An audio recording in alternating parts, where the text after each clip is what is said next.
It's no joke, Gen Zers take a striking point of view of the world compared to other generations. Sometimes it feels like they are from another planet. But is it all bad? Luckily for us, our guest, leadership consultant and advisor to many companies on understanding the generational dynamics in the workplace, Nikhil Raval has some answers. Spoiler alert, they really are from another planet, one that has allowed them to view the world from a vertical visual rather than experiential. The question is, will managers be able to step up to the challenge of creating a more balanced approach to management style? And will AI be there to help make the task of communicating easier for all people on this planet for a better world? Get ready to level up your powder coater game.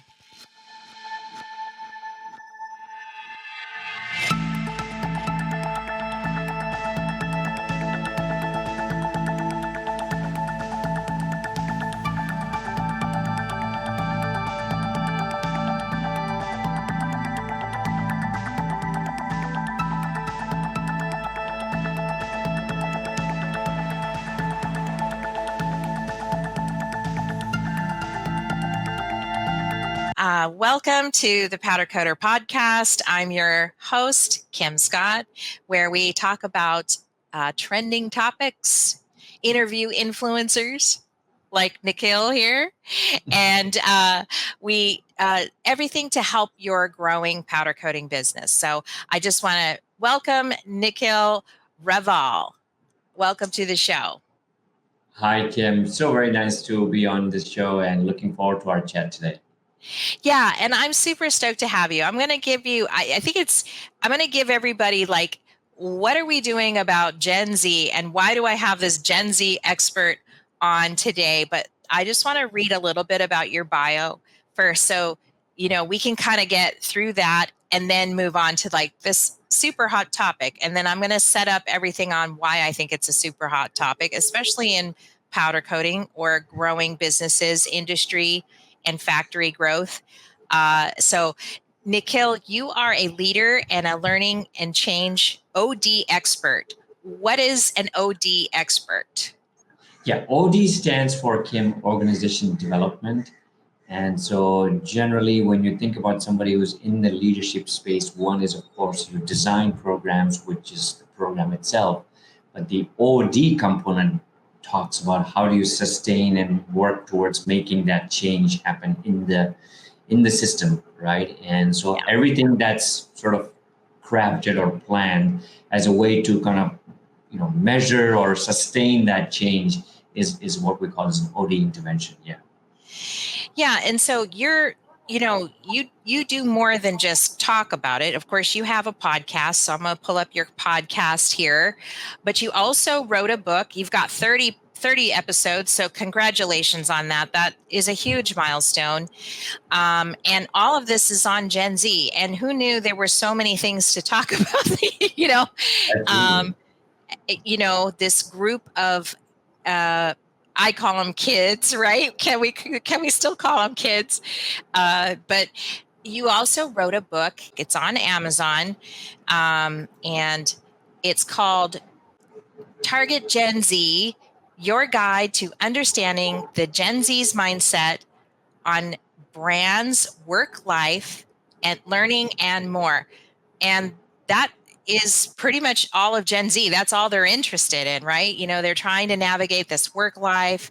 They want to spend quality time with either with their friends or themselves and work on themselves. They're a very endearing generation.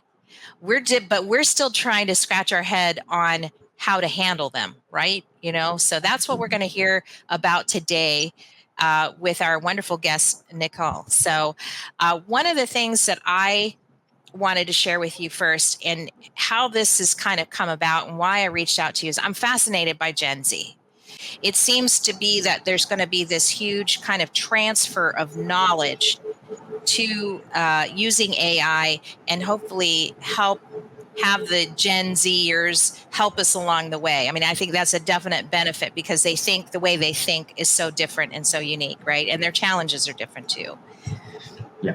Yeah, no, absolutely, Kim. I think there's no question. The whole world is talking about how AI is changing every sphere of workplace and industry, and there's also the big debate about, okay, is that a good thing? Is it not a good thing? Is there a dark side to this? And I as a learning professional, I can give you just a couple of examples. For instance, there was back in the day, there was a time when you had to build, let's say, when we run a simulation in a classroom, and it would take a long time to design one, and it can still take one. But now with AI, I think you could, I wouldn't know. And let's say, example, I don't know nothing about the powder coat industry, and within an hour, like the AI engine can tell me that, okay, these are the issues, these are the questions you should ask, Right. these are the scenarios that they can develop for me, right? So within an hour, I can have a good sort of surface level understanding of what it is all about, and then I can do the homework. I think the challenge, I would say, to your point about Gen Z and AI are synonymous, I Mhm. absolutely agree, because that's a generation which has grew up on technology, right? As I always say, Gen Y accepted technology, Gen Z expects technology. But there is so much information and misinformation that is being fed, perhaps more to this generation, or they've grown up in that. And Mhm. I only say that while AI and tools like AI, and if you look at any other forms of information being fed to us, whether it's media, whether it's you just want to caution the Gen Z generation not to take away their technology, so that they do the critical thinking, right? So they look at sort of the good and the bad, or they do their own homework, so it doesn't take away their own ability to analyze. And again, please remember that AI is all what's fed in is what comes out, right? So it's Yeah. not very contextual. So what Yeah. may be a good generic answer may not be relevant to you in Hawaii, may not be relevant to me here in Asia or in India, right? So Right. I think that's the piece that we have to make sure. And I see that in the education industry is completely transforming. I see my son. I mean, like if there's an assignment, and back in the day when we were in B school, like if there was something, we would have to worry and go back and say, hey, I'm going to pull an all-nighter, or I'm going to go to the library and I'm going to talk to my friend. They're just saying, you know what? I don't have to worry. I'm just going to ask AI. That's Exactly. my At their fingertips. shortcut. And I Yeah. say to myself, well, please don't do that all the time. I mean, Yeah, there can be an so yeah, over-reliance, right? Is that what you're saying? There could be an over-reliance on just yeah, everything's yes, on the web kind of thing, right? Um, yeah, I I do agree with you, because in that interview with Tanner Lyons, episode 71, it was like, well, you don't have to explain it to them, but you need to give them the why, right? Because yes, that's not what's explained when they're Googling something, right? They can read what it says to do, go here, click that, click there, click this, and then change the thing or whatever, right? They can see that. We all do it now, but what they don't understand is what's the inside joke, right? What's the why? yeah, Why do I got to do this, right? Why do I yeah. have to do this? So, um, but we are facing, and for many years now, we've got the baby boomers. So let's talk about some of the generations here, because we've got the baby boomers. We're almost done getting them into retirement. Yeah.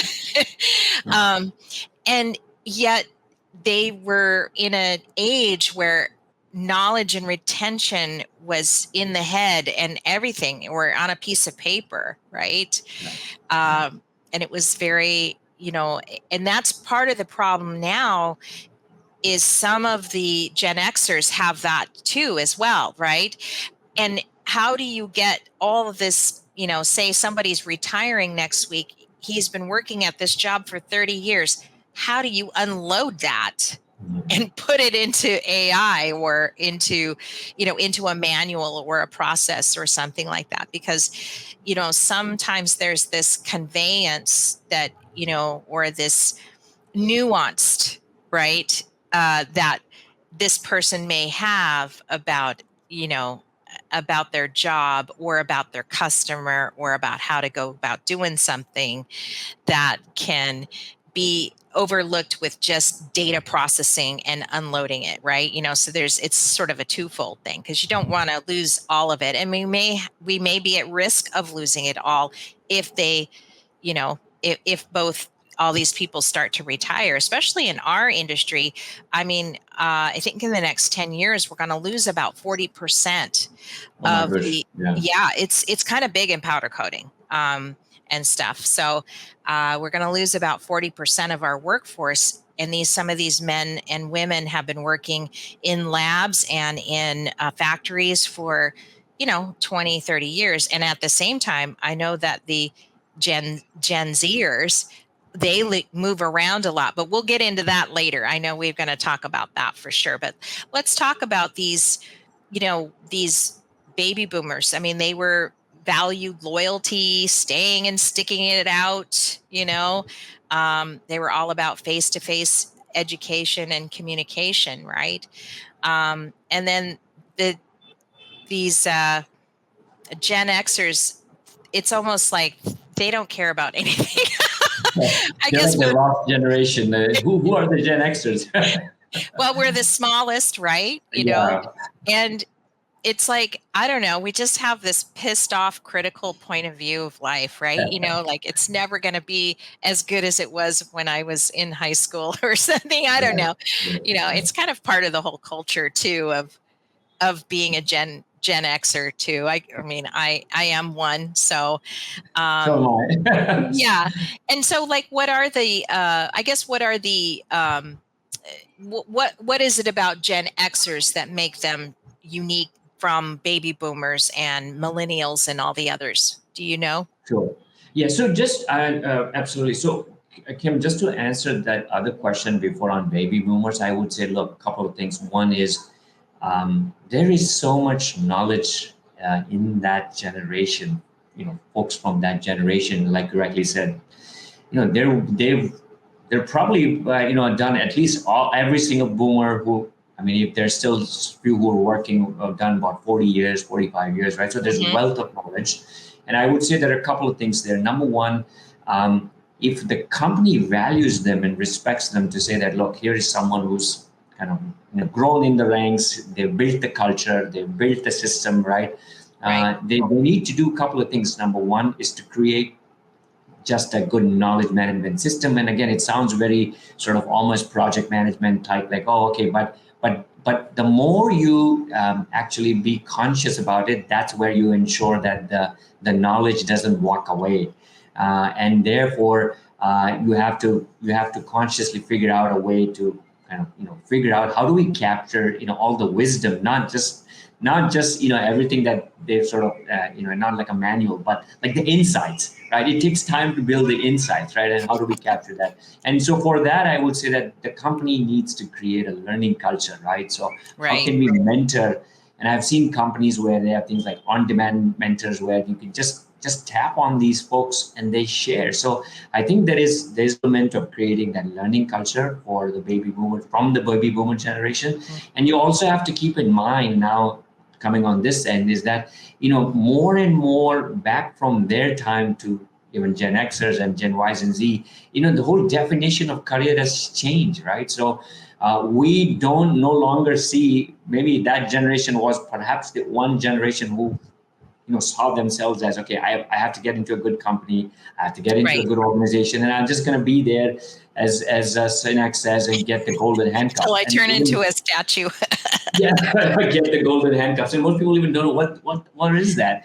And so I think that whole thing has changed, right? We've all seen from the X to the Y and to the Z. My goodness, for the Generation Z, they say they will switch at least 20 times in a span of 40 years, let's say. So that's on average 2 years they're switching over from one. It's absolutely insane. And so therefore, how do you tap on them? And so I think that whole learning culture is important. And you have to also remember that now the word loyalty is vanishing away.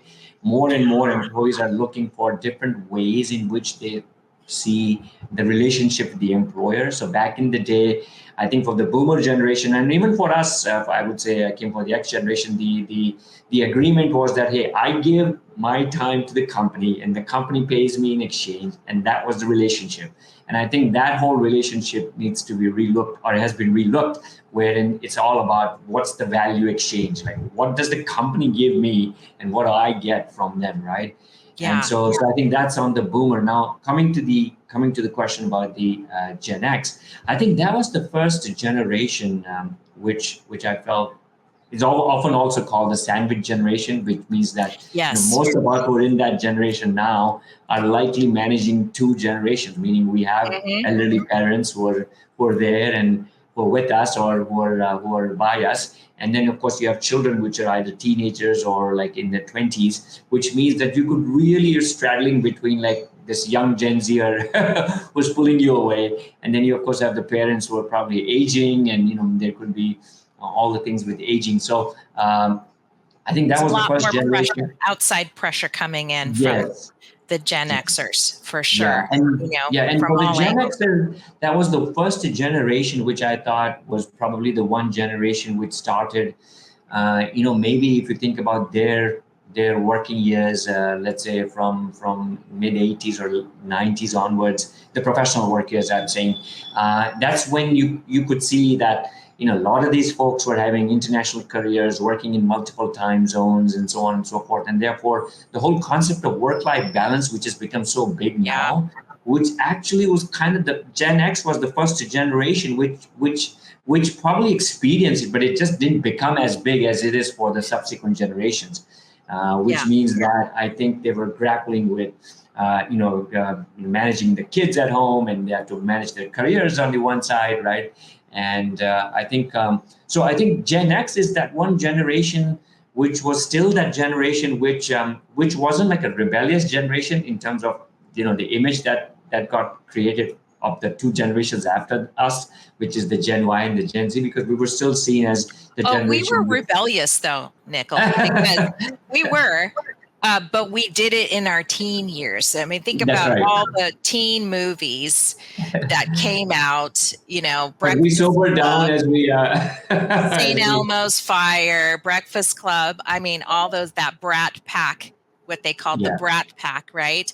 And, we kind of spoiled our oats, I guess, so to speak, really early on. And then we kind of got lost in work. Oh, okay, now we got to go work now, right? And then don't you think it's kind of more of a work harder, not smarter kind of? It seemed like that's where we were at. It was like, well, we just need to work harder and we'll get there, like.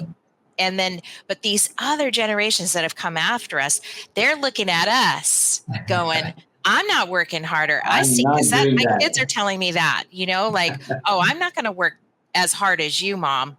That's what they tell me, right?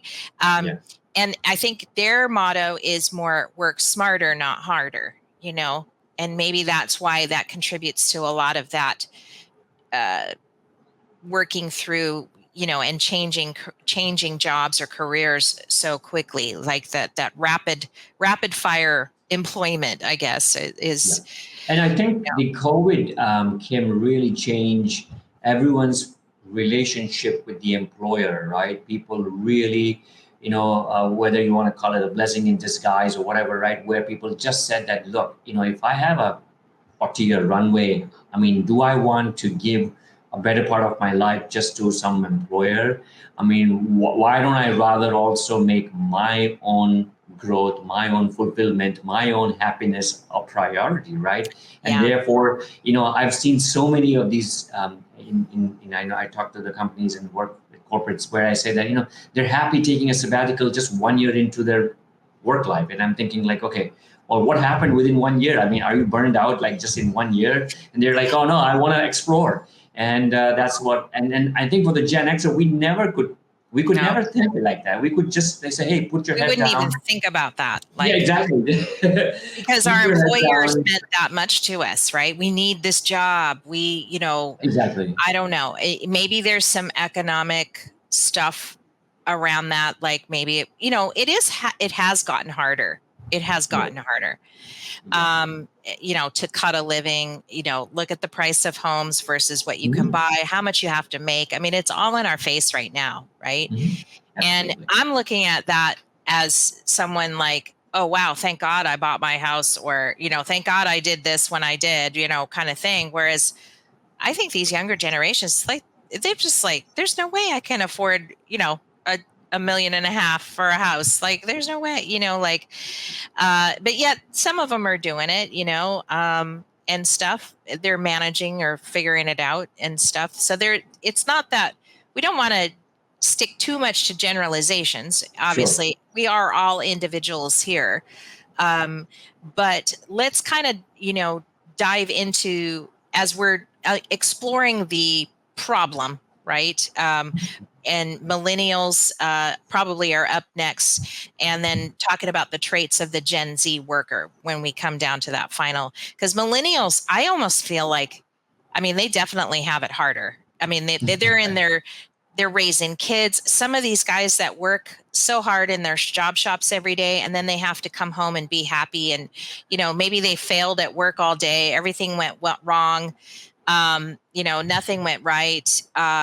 They got to start all over in the morning, kind of thing. And then they got to come home and be cordial and have a family life and not let that bother them. And I just don't know how they do it, you know? Well, the eldest of the Gen Y also have Gen Z as children, and you can imagine, if we think that there's a difference between an X and a Y, I've seen in companies that lots of Gen Y managers who have Gen Zs, they feel like, oh my gosh, I think we're so much more better.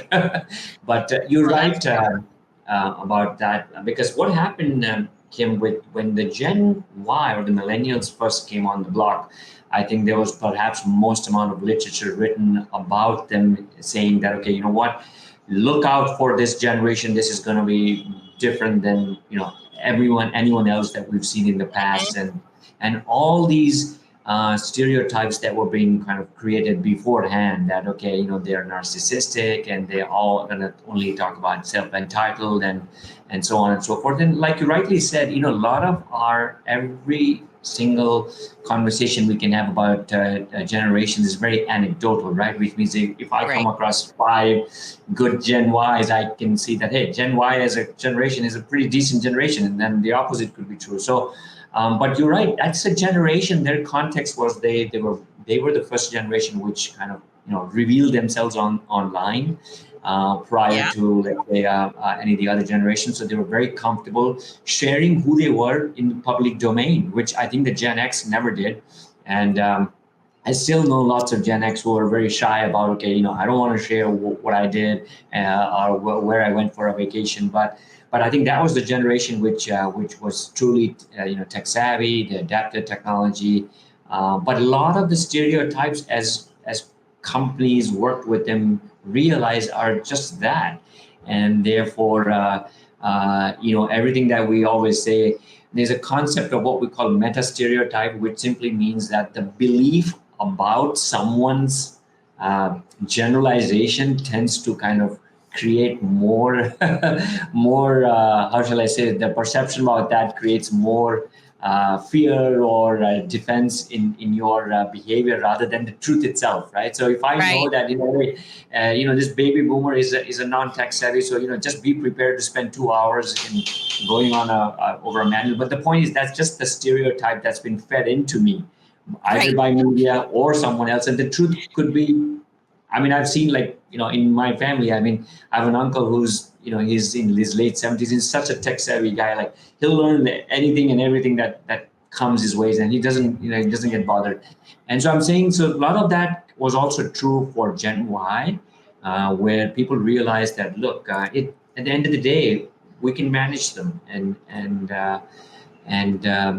So yeah, so I think again, I say with caution that for every generation, we have to know ourselves first, then Yes. understand others, and then That's what kind it's, of I move think on. that's where we're going to go, and that's what it's going to take. And one of the things while you were just talking now kind of dawned on me for the first time, and that is, we've always had divisions or talked about stereotypes in ethnicities or and or maybe gender, whatever, right?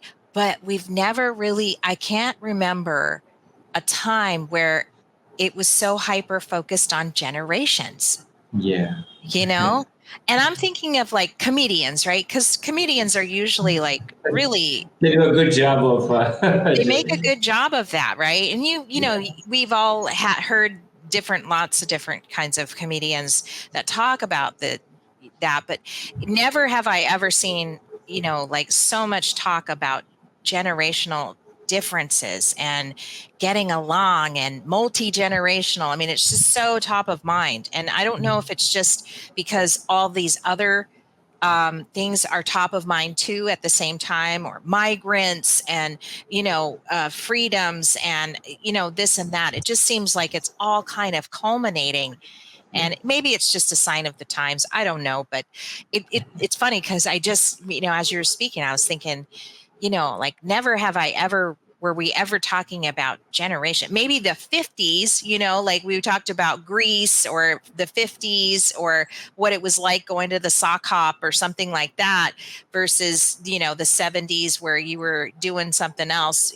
for fun and entertainment as a teenager or whatever. It was like, it's it was more of like a time period or a music. It was around music and stuff, and it's kind of hard to not talk about culture when you're not, and exclude movies and TV and music, because that is so at the heart of culture too, right? So Absolutely. Yeah. Okay, so let's talk. Are we ready to talk about the traits of the Gen Z, or you want to describe the Gen Zs a little better? I think because we're on to now that we've talked about millennials, we're kind of on to the Gen Z guys, right? Sure.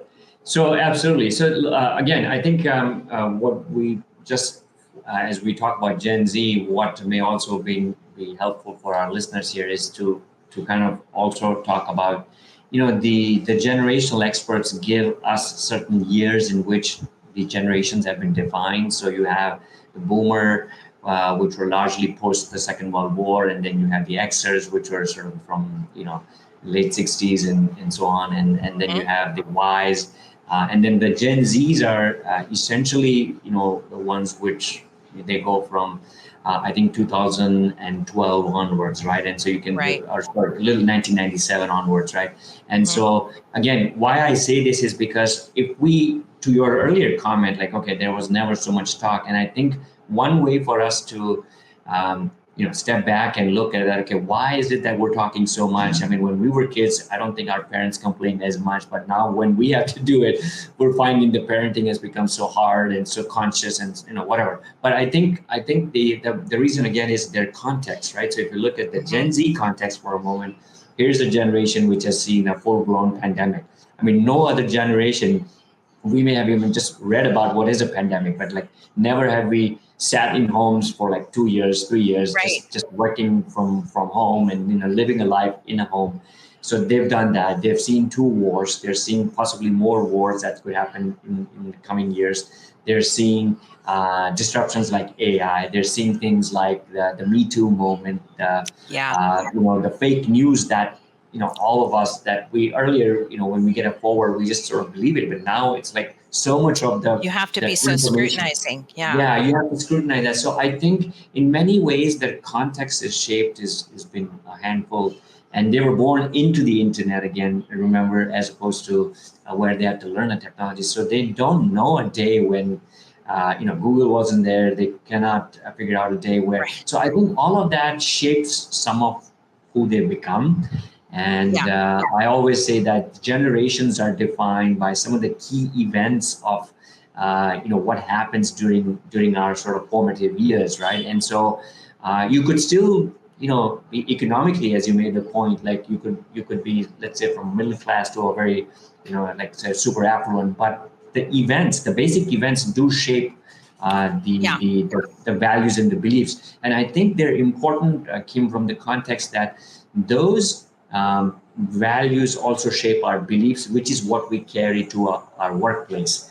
And Right. therefore, I always say that, never was so much talk about well-being, mental well-being. And well, why is it now? Because of the fact that everyone saw like, okay, what a COVID event can do. Everyone saw how isolated we were all feeling. So I think here is a generation which says that I've gone through this, and therefore I respect and I expect from my employer to give me that space, give me the time for the Saturday, Sunday to do my thing, and I'm not gonna kill myself working crazy hours and so on, right? So Right. I think a lot of what we're seeing about the Gen Z generation is again driven by context for every generation. So very quickly on their traits, again, very tech savvy, right? They can adapt to new technology. We know that they're very passionate about all the things that we're reading in the past about things like climate change and energy crisis, right?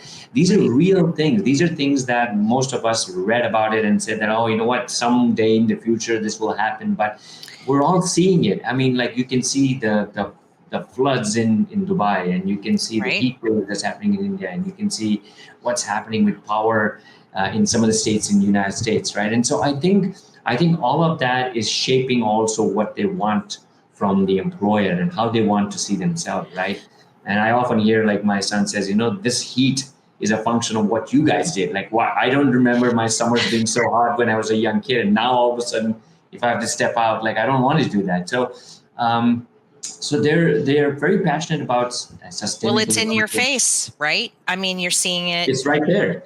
And we talked about this kind of pre-show when we were planning the show was, they actually saw like the Daiichi, with the tsunami in Japan, and how those men, we all watched it, how those men bravely went into this radioactive nuclear plant knowing they were gonna die, and I don't know why that burns in my memory, but like everybody knew, and they tried to keep it off of the news segments and stuff like that, but like, and they did their best to protect themselves while they were Sure. having to cool the rods down, but like that was utterly, I mean, it wasn't just the tsunami alone. Yeah. I follow a tsunami channel on Instagram. I don't know Yeah. why, I just do. I guess, it just kind of hit home for us because we're island nation and we're so close to the water. And, we had some scares with the tsunami from that as well, and that event. And, you know, just, following that day by day by day, right? And it's just in your face, Yeah. if there's a Yeah. mass shooting, it's in your face. If it's, Yeah. so there's a lot of fear Yeah. that's in our face every day. And I guess I could maybe just in talking with you now, I'm kind of starting to feel what these these Gen Ys feel, because it seems scary, right? Because you can't control what's happening across the world. And what can you do about it? So there's that element too that I think really affects our thinking processes, right? And why why sustainability is coming online, Yeah. and how AI and working with Gen Zs, and hopefully they can help us solve these problems. Um, and I think that kind of goes hand in hand with their deeper thinking, like, well, shoot, if I'm going to be in a mass shooting tomorrow, do I really need to show up today at work? You know what I mean? I don't know, like, you know what I mean, like, No, but who knows? it is so real I'm in being many ways. bombastic about the Yeah. example, but Yeah. you know Yeah. what I Yeah. mean, like, it is giving them a deeper perspective about what's really worth Yeah. it for Yeah. themselves in their life. And I'm sorry if that last statement offended anybody. I didn't mean to, but like, it was just for example purposes to kind of say, look, these people see, this generation has seen things without the context of older generations, right? They're just seeing it, and it's shocking. You know what I Yeah. mean? Yeah. And that is what Absolutely. we're not understanding as older generations, because we didn't have cell phones when we were growing up, or we didn't have them at first, and then the millennials had them later on, and stuff. And so it's a consequence of technology, really, the bottom line is. And Yeah. that's why we're here talking about generations and why it's so forefront. So that's Yeah. cool. We're kind of connecting the dots on that a little bit and stuff. but you and I, and we kind of, in talking through this, and the shock value of kind of identifying the positive and negatives of Gen Zs and the way that they think.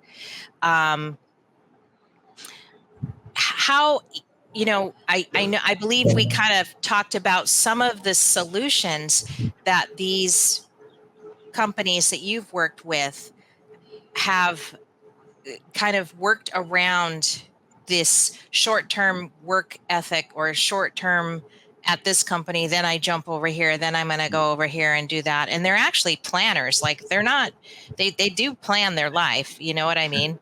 And stuff. But I kind of, when we were talking about it, I called it Titlenomics. Do you remember when we came up with that idea? Yes.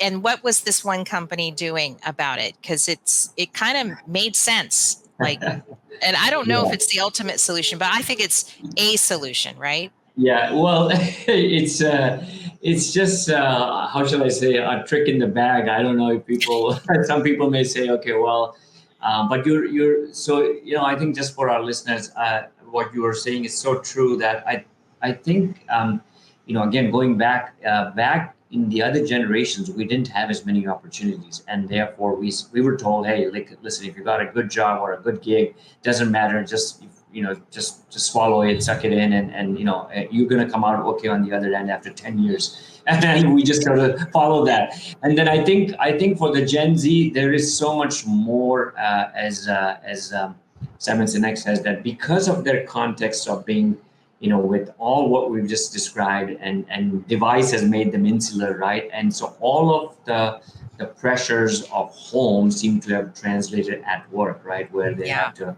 make sure that, okay, it's the employer's job to give them mental well-being space. It's the employer's job to listen to them. It's the employer's job to engage. But I think more on the workspace, it's a generation. I'll say 2-3 things. Number one, it's a generation which wants instant feedback, because back in their personal life, that's the world that they're living in. If I put something online, I get something back in 60 seconds. And therefore, if I'm the boss, and I don't tell them that, you could be doing this better, or nice job on this. They're just saying, like, okay, how come I'm not hearing back? And I think a lot of the companies are doing away, Kim, with things like the traditional sort of appraisal of, year-end or quarterly reviews. And it's just, they feel like, we can keep that over there, but let's keep a routine of helping them to sort of give them real-time feedback.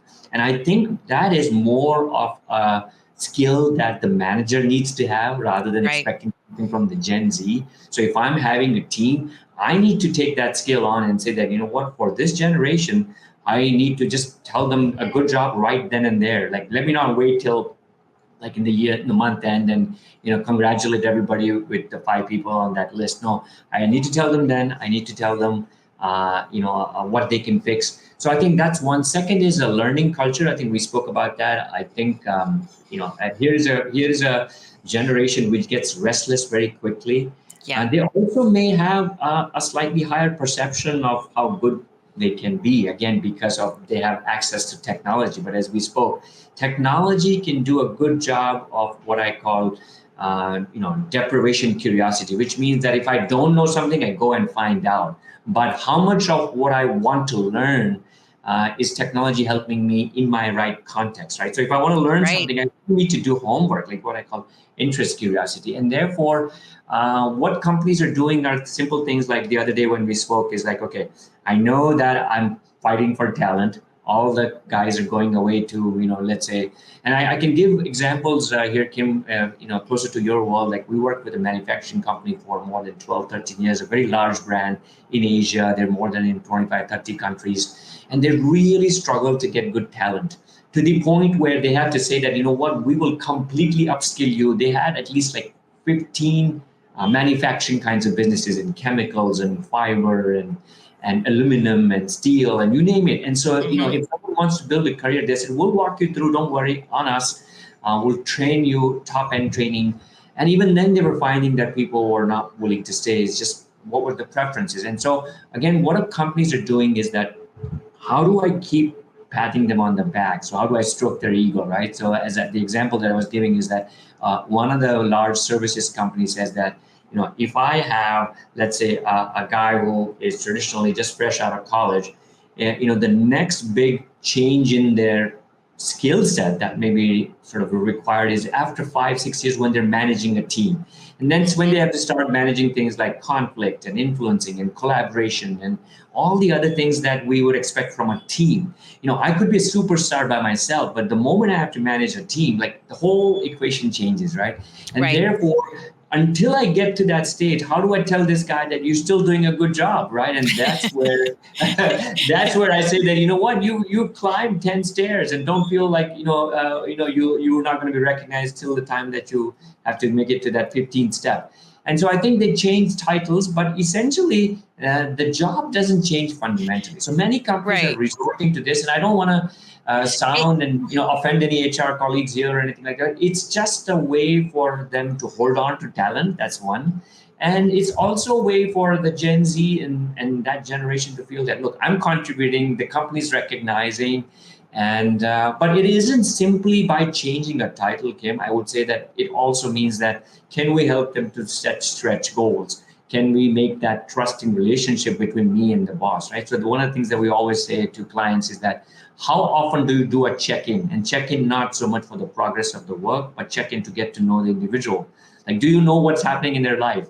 Like, there could be a family issue at home. There could be a health issue at home, which is probably being brought at the workplace. But if I Right. don't take the time to get to know that, and by that, I don't mean like you need to invade their privacy, but just take the time. And therefore, I go back again and say that's the onus is on the manager, not on the Gen Z. So for us, or the Gen X Right. or the Gen Ys, they say that, hey, listen, you can get a lot of good things out of that generation, but do your part first, right? And Yeah, and that's hard to do because that is. um, I think that we weren't shown, as Gen Xers, we weren't shown that same in kindness, Yeah. right? So we've become hardened, right? And because of that hardening from the baby boomers or our bosses, it makes us very hard to, I don't care that you're crying. I don't care that you're having a bad day. And I'm going to show you, okay, so we need I want to share a funny, well, it's not funny, but are you familiar with the show Mad Men? It was very popular here in the States. And I know you're in India, but I'm sure once you watch this really fast clip, we're gonna end up laughing, because this is the typical concept between the two generations. So hold on, let me cue this up really quick. I don't know if it's let me see if this is, no, it's not this one. It's this one. So this is John Hamm from, okay, let me see if I can, well, I'll wait for it to play through, but it's from Mad Men, and he was the star of the show, and they're admin basically from like the 50s and 60s. But they did actually a very good, this is an excellent clip of what it is like as a Gen X manager speaking to a Gen Z employee. And I thought they did a really good job of it. So I'll as soon as the clip ends here, I'll turn on the audio and then we'll hear it. Job. I give you money, you give me ideas. You never say thank you. That's what the money is for. You're young, you will get your recognition. And honestly, it is absolutely ridiculous to be 2 years into your career and counting your ideas. Everything to you is an opportunity. And you should be thanking me every morning when you wake up, along with Jesus, for giving you another day. Oh my goodness. Yeah. I mean, I found it kind of hilarious, but it really kind of encapsulates what we're talking about here, because I guess that is, we all need a little bit more compassion at work. And it's hard because we're hard pressed about productivity. And it's because technology has given us the ability and the capability to work harder and faster and smarter, right? So there tends to be a car crash in terms of communication and kind of working that out a little bit, and to untangle it. And maybe we're just in the throes of this maybe sea change that's coming with AI. And maybe that's how AI can kind of unburden us from the car crash, right? From the car crash of communication. At least that's my hope, right? With this show, and just maybe opening that discussion up, or at least a thought process about how we're all struggling with this generation. I firmly believe maybe we can kind of talk it through, and we'll cross this threshold at some point where, it won't, AI will help us so much, that it'll free us and unburden us from these communication breakdowns, right? Yeah, no, it's funny. You mentioned that clip, and I don't know if you've seen. There's one more where this gentleman is interviewing this. This was back when this young interviewer. She's like a Gen Y, but it can apply just as. And then so he's asking about, okay, do you know PowerPoint? And she said no. And do you know this? I said no. Then well, what else? What do you know? Then she starts saying, well, I know Snapchat, and I know this, and I know that. Yeah, and then he says, well, he said, that is not what I was looking for.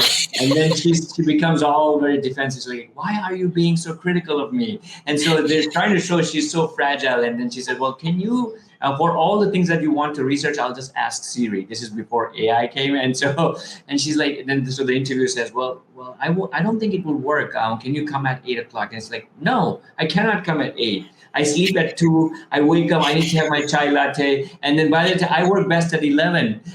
And so the guy says, "Sorry, we can't work together." And then she says, I'm really now having a mental bad day. I need to talk to the person.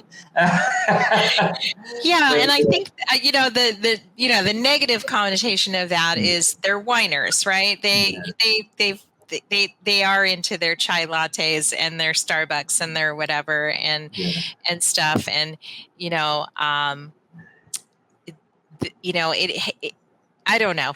It's either they give up too easily, or they can't have a hard day and still manage it. But I think also, you mentioned earlier, sort of a siloed effect, right? An insular to their thinking. And part of it is that they're watching stuff visually on YouTube and watching the world unfold on them. And so they internalize the visual. But for us, older generation, we didn't have all this technology. And so we went out into the world and experienced it, right? Where they're experiencing the world on a screen. And that is pivotal, really, really pivotal, because it kind of creates this siloed effect in their thinking and how we're able to relate to them, because they tend to look at, if a diamond is multifaceted, they're looking at that one little facet on the diamond instead of the whole. You know what I'm saying? Yeah, no, absolutely. I think I think one of the things, Kim, that is leading to that generation, and again, we always be cautious in generalizing, but I think because there is so much of their world is online world, and there is almost this, how I appear and what's my perception and what the world will say is driving who they become rather than who they really are. And therefore, I think it is also kind of getting them into what I call this overthinking epidemic, which means that, if I put something online, and if I don't, God forbid, don't get anything back within 5 minutes, I'm already saying to myself, like, what did I do wrong? Or did I say something that they were offended? Or, why have my friends ditched me? And am I just going to be now by myself for the rest of the life? I mean, so I think this overthinking epidemic becomes where you talk to yourself and you're ruminating yourself. And so I think you're absolutely correct. Like you rightly said, when in our time back in the day, we could go out and play and do things. And be out and not worry so much about the heat and the water and all of that. But Right. I think that online is a double-edged sword, right? I've known a lot of parents, Kim, where they say that, now if I have very young Gen Zs, I'm keeping them off device. I want them to learn technology, but I want to keep them off device, because if that becomes their sort of, fallback, mechanism, and the parents just say that, look, when they go for restaurants and eating, they're on a device. They're out in a movie, in between they're watching on a device. So like, when are they not on the device?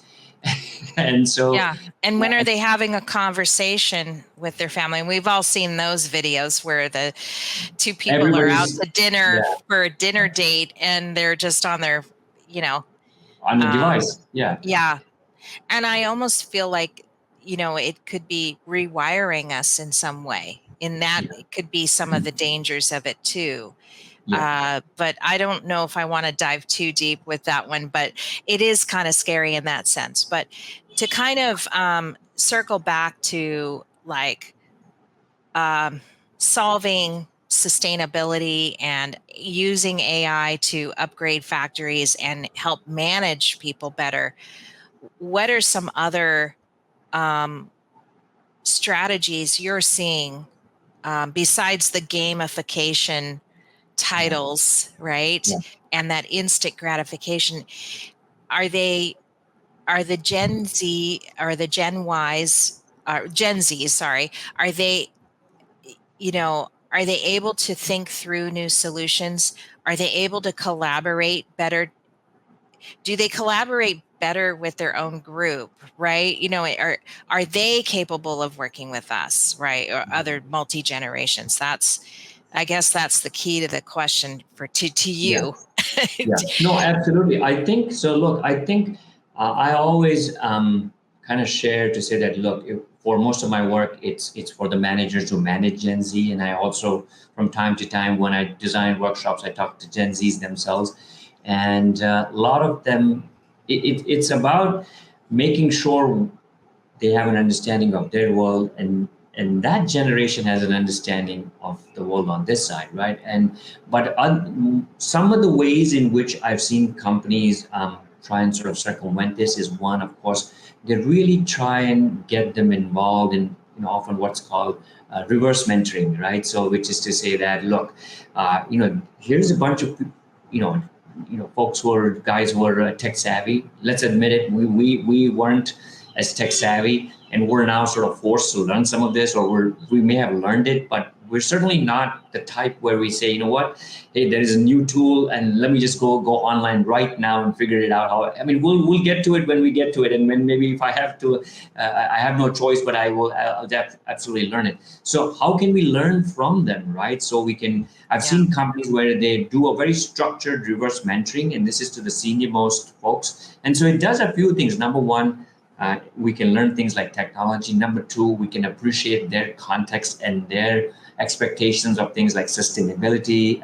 expectations of things like diversity. So let's assume, if I'm in a all white male kind of a company, and if I'm a young girl who's just joined in, and a young girl who's Asian, or let's say a Black or Latino, right?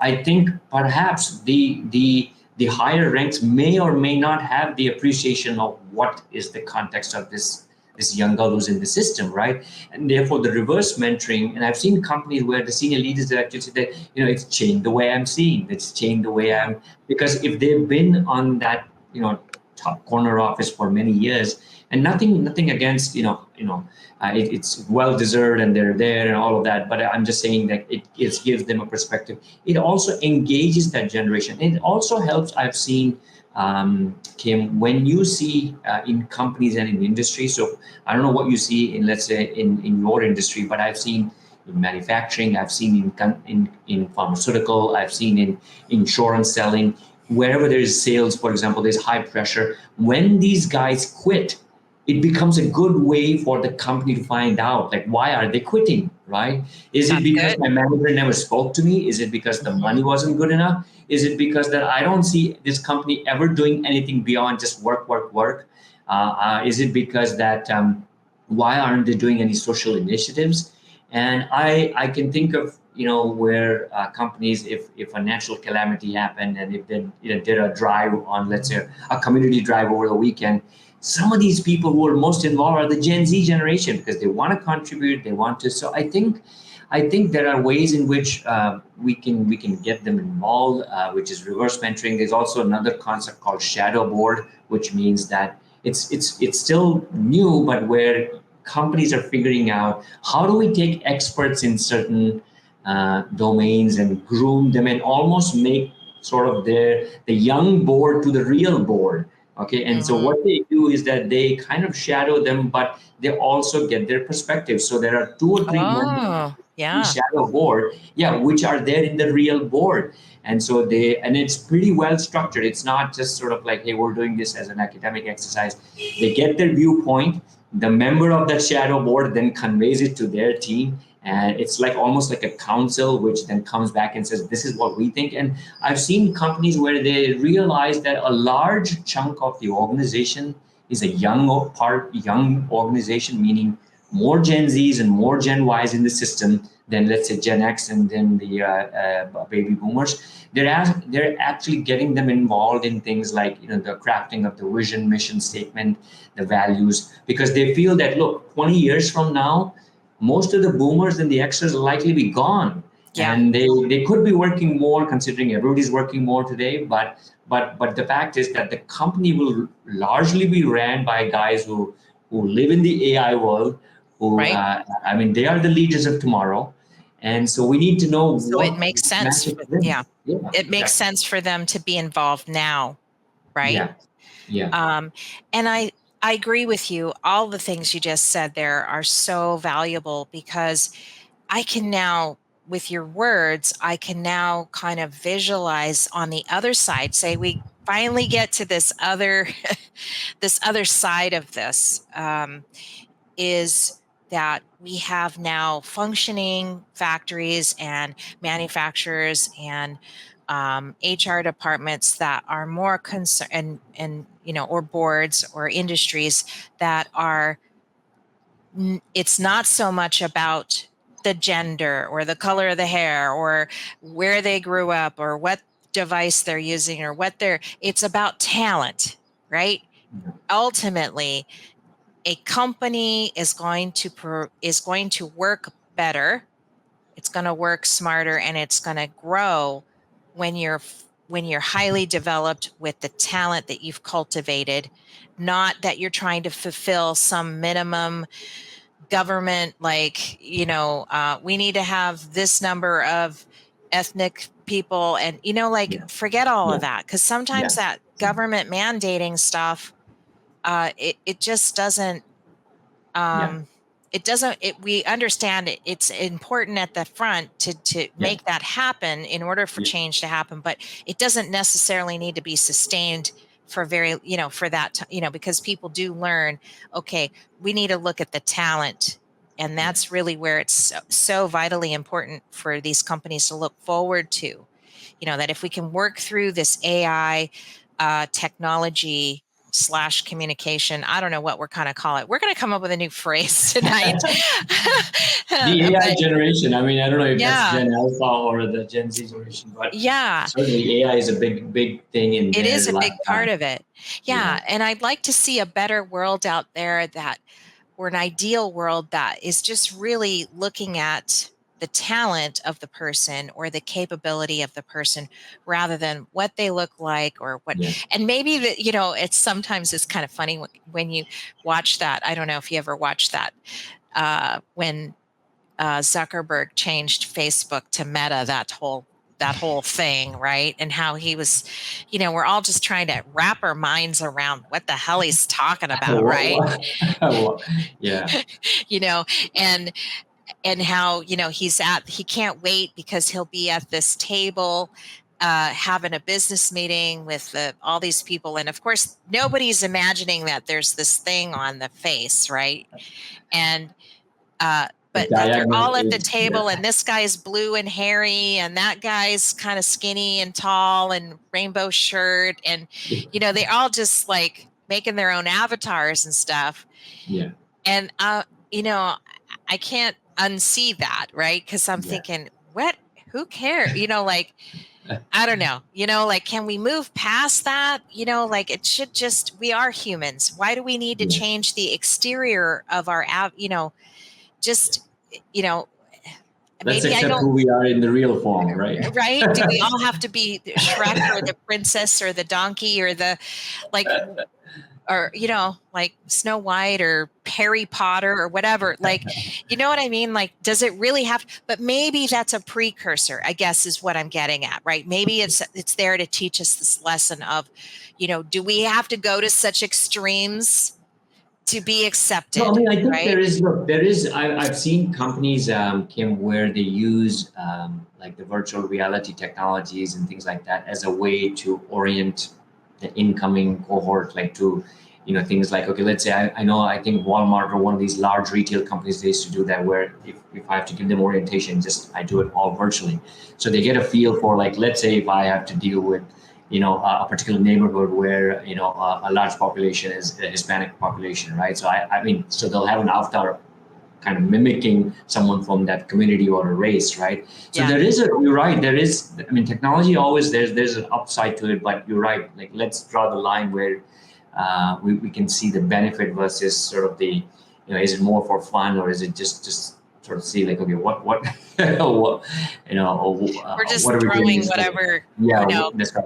see what sticks and stuff. And I guess that's a good thing. I mean, that's the only way you're going to be able to learn. And I think the most key takeaway here is that people are trying. They are recognizing that, hey, why do we have such high turnover in this particular area, or why do these people not stay? I mean, obviously, it's hiring and people leaving is expensive, and so that becomes a rising cost within a company in terms of just onboarding people, right? The cost of doing paperwork and letting, with the final paychecks and, onboarding the next guy and interviewing and stuff like that. It's and training really, them, and then by the time they're trained, they're gone. Yeah, exactly. And then they turn around and, hey, where's that guy? Oh, he didn't show up. It's And gone. so, yeah, he had to go, he had a poker game at like 2:00. He had to go. Probably because he makes more money at his poker game. And that I mean, I've had known friends who say, like, look, it's impossible to say no to some of these in some companies when they have personal time past 6 p.m. or 5 p.m. That's it. You cannot, like back in our day, like there's a late call. They just say, okay, you know what? There's a call at 7 p.m. I'll see you then. And then we'd be there like 5 minutes before that call. It's so funny how we think and how different they do. And obviously they're learning from us, right? Whether they roll their eyes at us or this or that, You're right. I think just to the point of hiring, Kim, I wanted to mention that I think a lot of companies are really trying now to kind of meet them where they are, meaning to say that even the hiring process is changing. So to give you an example, there's a large IT company.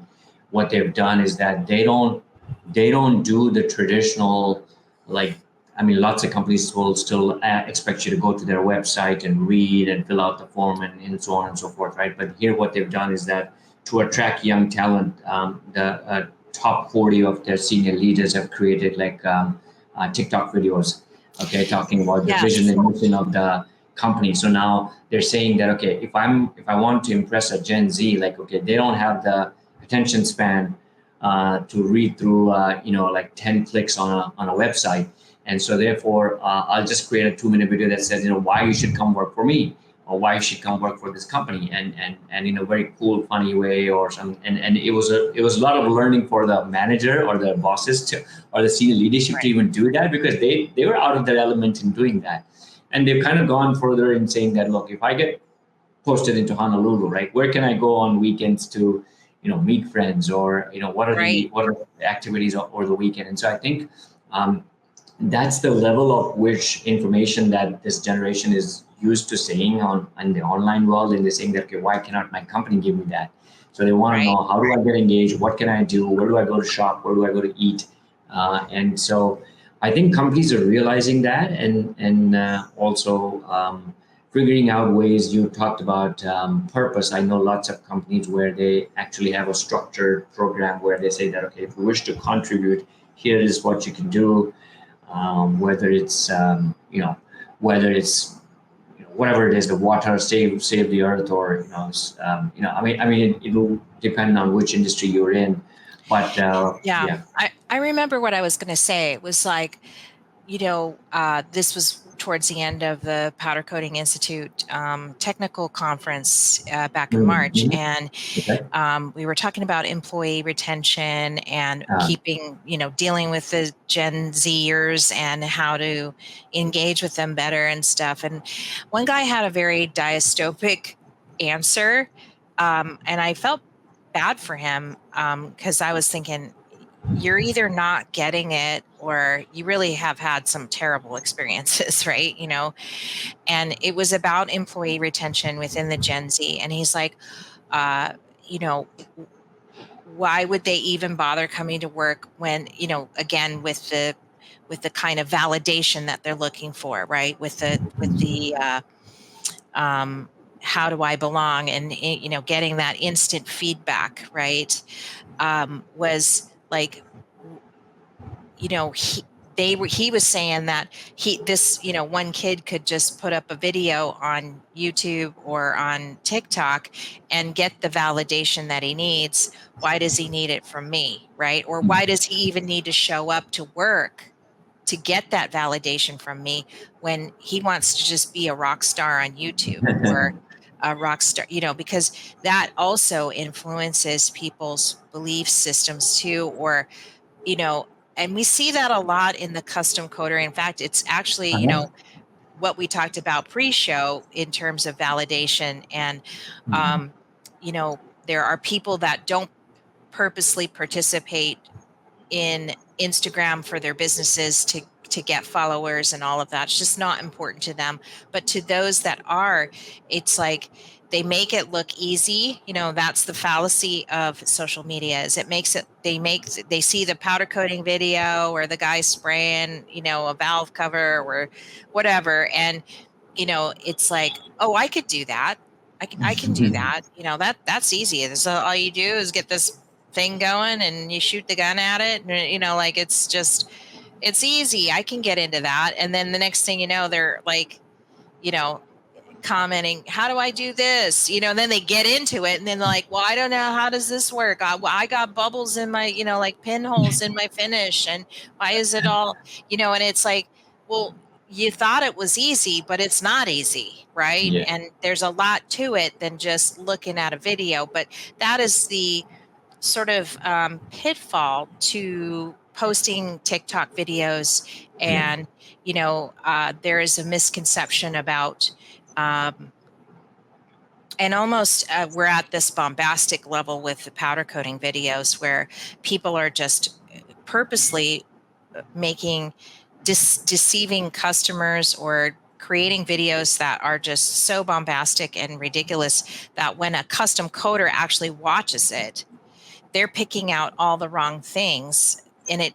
But this, maybe the person posting it has 550,000 followers, right? So like, we're at this sort of high pitched craziness going on, for lack of better word, more content grabbing, more clicks, more likes, whatever's, that they're ignoring the technicalities that come with creating a perfect finish or a perfectly coated finish, right? From start to finish, does it, and so they're not paying too much attention to the processes. Again, we're talking about Instagram here, but some of them find it kind of rather in your face and disruptive and misleading when they create these silly videos just for clicks and stuff, because it's not authentic enough, right? And Yeah.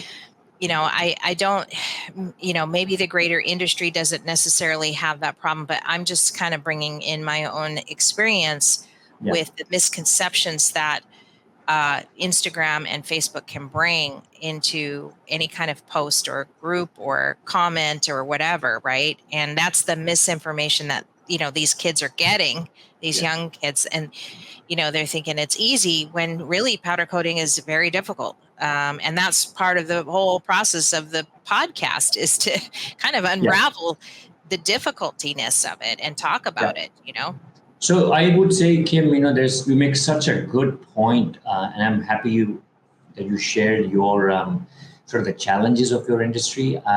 I think to the comment about this gentleman in the conference that you're talking about, I would say that there's probably some truth to it, in the sense that, okay, he's sort of, like, okay, in two minds. That, okay, on the one hand, what do you do when they get influenced? Like, it's almost like, wasn't it recently when there's something happened on a deep fake, and there was a TikTok trend that took off in the U.S. on something with one of the presidents, and it just took off, and it wasn't even real.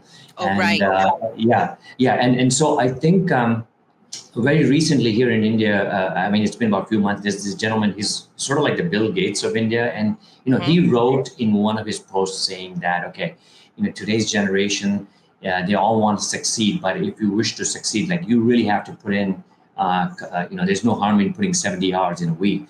And boy, the moment he wrote that, there was like a flood of trolling down his, and I'm telling you, this guy is like probably like the top three, top guys. It's sort of like the top two CEOs or top three CEOs of US or the world, right? And so, people were saying, like, don't push your values onto us, and this and that, and and there was a contribute that said that, what, look, you cannot succeed if you want to be a billionaire. you'll have to sacrifice. Don't expect that it's going to come just by sitting doing things. You have to do things differently, right? It's sort of like what this the CEO of NVIDIA, which has now become like the second largest company by market cap. He says that, look, when I grew up as a child, one of the things, and this almost may sound very bad, but he says that the more we could endure pain, the more we could. And he says that we build this into our culture in NVIDIA, which says that, okay, learn to endure pain, okay, and not in a bad way, but it's almost to your point, like, nothing comes easy. If it comes easy, it will go easy, right? And I think I think to your point that in your industry, I think that's where, Kim, I would go back and say that, look, it is what it is. That's the context of that generation. What can we do? What's the role that we can play? So can we play the role of a good mentor? Can we help them to say that, hey, listen, you know what? You've been given a certain set of cards. We're not blaming you because you got those set of cards, but here is something that you need to kind of be open, right? So create more self-awareness in them, create self-awareness in ourselves, and get them to say that, look, that, it's almost like I remember back, today, like, my son, when he watches, he likes tennis, and he'll watch the French Open, and he said, oh, what about this guy? I can do that. And the point is, like, when he's on the court, and the moment he plays 2 hours, he's tired, complaining. And I'm thinking to himself, like, where were you? What happened to you? Like, you were talking and trashing this guy and saying this and that. But the point is, like, unless they go through it themselves, right? They don't appreciate, like, how hard it is, right? And so oftentimes experience is the best teacher. And it comes back to the one side of the facet without looking at the whole diamond kind of point of view that we talked about earlier. And you have to go out and mine the diamond, right? And the diamond pretty much had to be under pressure in order to make that diamond, right? So that pressure didn't come easy. It took millions of years and lots of carbon in the right places. And, it's kind of that is their challenge, but it's also their, I think that to kind of end this on a really positive note, that I think that with the coming technology and stuff, we will overcome some of these early uphill climbs. But that I think in the end, they are people. Let's remember that we need to stop putting the title on there, right? Or that, bracket, and just know that they're people. Like they're just people, right? And they do have this perspective that seems almost two-dimensional in the sense because they're watching TV, it's all visual. It's only just one, perspective. And then they think, oh, I can do that, or I can be this, I can be that. Well, yeah, we all want to be something, right? But I think in the end, they will end up blowing us away with what they can come up with, right?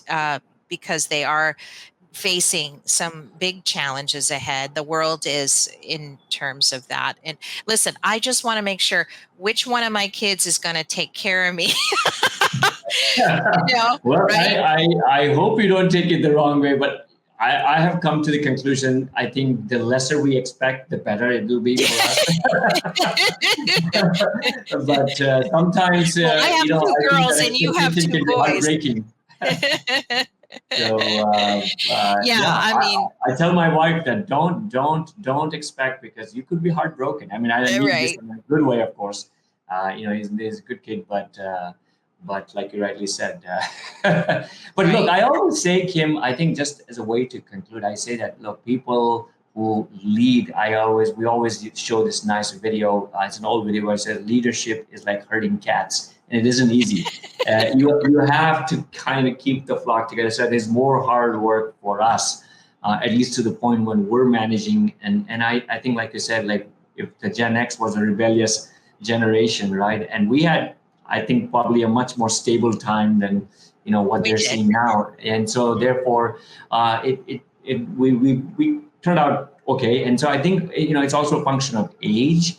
And if we can just create the right environment, I think let's harness the positive of that generation. There's so much good in them that we can all learn. And so I say more for the people who are managing Gen Zs, do your part, right? Let's do our part first, and help them to realize their own blind spots, and then the world will be a good place. Yeah, and I know in India, you guys just elected. Your president, prime minister. Okay, yes. And what I was going to say to that is, don't you think the people in the countries that you have to have strong leaders, not dictators. Okay, that's not what we mean. Strong leaders. And when you have a country that has weak leadership, or there's, questions about their leadership. Okay, because we're definitely facing that here in the United States, right? And we're questioning their capabilities or abilities to, because maybe of deep fakes or just that stuff is really, they really are getting caught with a hot mic or getting in a loss, getting tried on, in court or something on a felony. But, it's, I think it's. But you're absolutely right, Kim. I mean, just to interject there, good leadership makes such a big difference. Like today, just to give you an example, India has the largest amount of digital payments in the world. Like if I hope your travels bring you to this country, and I can tell you, like even the smallest of, like this guy in the corner who's selling tea, he won't take cash. He will only take digital. And I'm saying, like, that's the vision of this prime minister, who's, in very conversely, like, here's a country where they have a large young population, but the vision to bring technology into day-to-day life is coming from someone who is like on the other end of the generations. Like, so it's all about, if you can think it through and how you can use technology, right? It's an example of how. And so whenever my son goes out, I say, hey, why don't you just carry some cash? And like, if something were to happen, and let's say for whatever reason you're stuck somewhere, he's like, no, there's no need to. He's like, show me a place where I will need to use cash. I mean, and so that's just the way we see how, even if it's like 10 cents or right, it's 40 cents, 50 cents, and then you're doing a transaction. Right. I know it's who knows where it'll go, but it's been so awesome to have you talk about this fascinating topic. I have a feeling you'll be coming back. Well, very kind Really, of you to invite me, Kim. I really enjoyed it, and I hope that yeah, we can shed some, some general tips. Obviously, every context is different, right. and for whatever it's worth, the book itself is one place, but the podcast, I would say, is Yeah, a good source for people to check out. I mean, I bring experts where they share their own perspective, and I've learned so much from them. So that could be a good place, and certainly I've shared some slides if that can help anybody. That's yeah. Let also. me let's go to okay. So let's share your book one more time for sure, because that's a great starting point.